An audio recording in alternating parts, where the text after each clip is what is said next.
Hey everybody, welcome to another episode of On the Paint Table. This is my weekly show where you see what I got done, what I'm working on, and what is coming up. So this week, I painted a whole bunch more Warhammer Fantasy Battle 6th edition stuff for my little skirmish game that I'm doing. Some more dwarves, I painted a couple humans.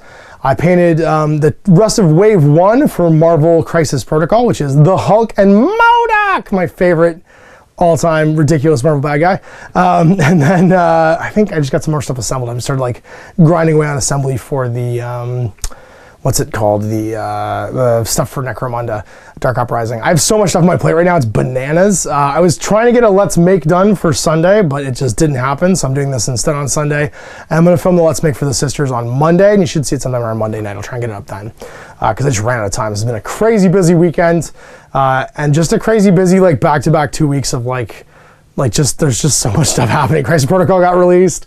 The Dark Uprising box came out. The Sisters got pre-released. The box showed up too, so it's been just madness. So I'm gonna try and sit down on Monday and take a breath and actually put some stuff together. So yeah, let's take a look at what got done and what is coming up. So here's what got painted this week. First things first, I started a new warband, although I have to collect some more miniatures for it, for my Warhammer 6th edition skirmish campaign I'm running. And also painted up a whole bunch of new stuff for my dwarves. So first things first, I painted up some hammers. Big shout out to Nick Williams for this. He had a couple in his bits box that he sent me, and I couldn't find them.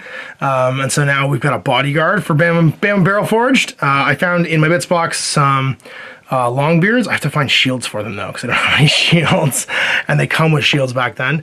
But I painted two different ones, and then I painted up the Warhammer Quest Dwarf. One of my favorite dwarf minis of all time. Actually, the original, he got used as a plastic dwarf lord a lot back in the day. And two dwarf clansmen from the plastic clansmans. I also found some crazy old dwarves, which I'll show you in a minute, that I'm gonna paint up and add to. I found some psychostyrene dwarves who are pretty rad. I don't know where I have shields for these. I'm gonna have to find some. But I'm kind of happy with them the way they are. And then I've got Esteban Galante, my Estalian noble, who's going to lead my human mercenary company. And he's the old Warhammer Quest Imperial Noble. He's just an awesome miniature.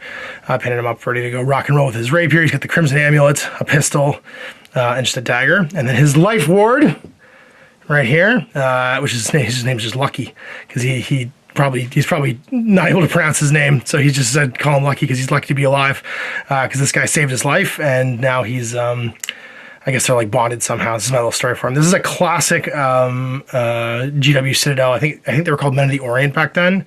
It became a Cathayan miniature, but it's just like a Cathayan halberdier that I found in my bits box and painted up, and it holds up really well. Like considering how old, I think it's like a C-Series miniature. It'd be newer than C-Series because it has a base tab actually.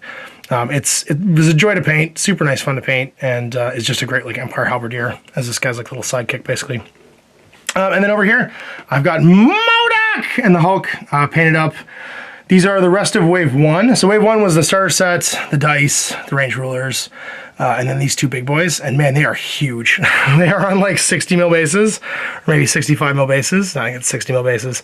So here's the Hulk, Dr. Bruce Banner. He's bombarded by gamma rays, turns into the mighty Hulk. Isn't that unglamorous rays?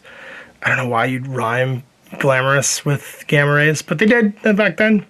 Yeah, he's painted up base coated with some contrast paints, and then everything's blended up and highlighted to give him a nice, just bright, super hulky finish. Did up the bases with a water bottle and a bit of street trash too. And then MODOK, this guy was so fun to paint. He's such a ridiculous character in Marvel lore.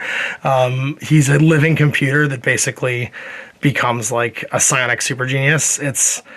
Go read the Wikipedia about MODOK because it's hilarious. Again, base coated with the new Citadel contrast paints, and then just highlighted up to finish them off. But I'm loving the contrast paints for these miniatures because it just gives you this wonderful saturated, bright color.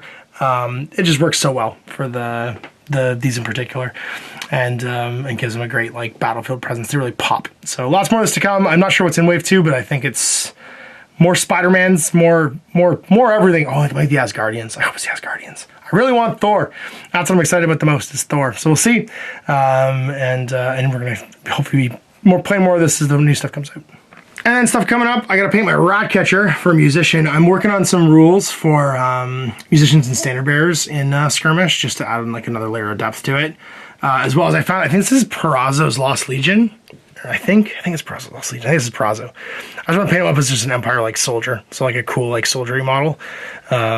He's just a wonderful miniature, and I wanted to paint him. And then a random backup. It's a crewman, a War Machine crewman. I'm just painting stuff I like right now. He might be an objective marker for when we have to rescue dudes. Be my like thing I have to rescue. And to start my Chaos Warbands, I found a Sorcerer. I think it's gonna be my leader, and a bunch of classic Chaos Warriors. One of my favorite warriors of all time is this guy right here at the hammer.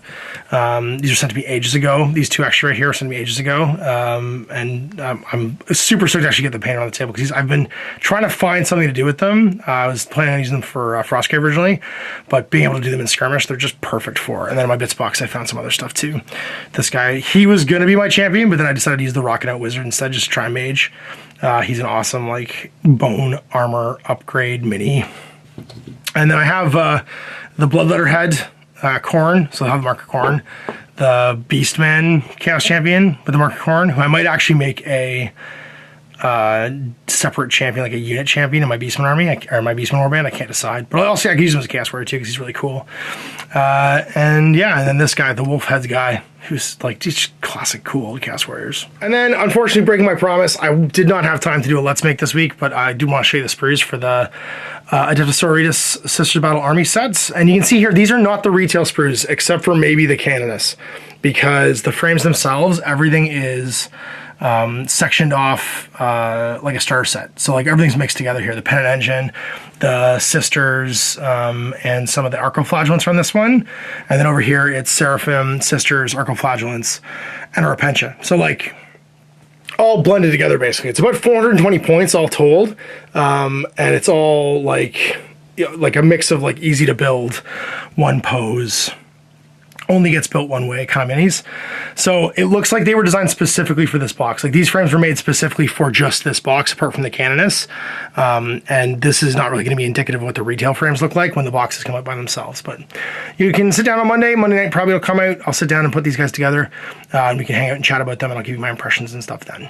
So there you go. This week I painted another 4, 7, 9, 11 miniatures. Yeah, 11 minis. It's not bad. We're over 700, just 700 and change, creeping up on 800 slowly but surely. So we'll see how we do at the end of the year. I've got, oh God, 6 weeks left to hit 86. I don't think it's happening this year, unless like, yeah, I don't think it's happening this year. We'll see how it goes. It depends on what I crank up between now and December, but like December I don't paint a lot. I don't know. I don't think I'm gonna get there. I don't think so. We'll see. We'll see how it goes. I have to paint like, to get to, I think I'm at like 720 at 886, so 160 miniatures in 6 weeks. I'd have to paint 30 miniatures a week-ish. I mean, I've done it before. Who knows? We'll see. So anyway, I hope you enjoyed that. We'll see how I do towards the end of the year. Big thanks for watching. We'll see you Monday for the Let's Make, and next week for more Marvel Crisis Protocol. So until then, I'm Ash. Have a good evening. I hope you enjoyed that video. If you want to support the channel, of course, like and subscribe and hit the little bell below to get notifications when I post future content. I do post stuff 7 days a week. If you want to support the channel further, you can, of course, buy a t-shirt through Spreadshirt, buy a measuring gauge or objective markers from Desperate Designs, or, of course, most importantly, there is Patreon. Patreon is what makes all this possible, keeps the lights on, pays for the studio costs, pays for the equipment, model costs, and everything else, and most importantly, puts food in my kids' bellies and a roof over their heads. Big thanks to everyone, past, future, who supported me.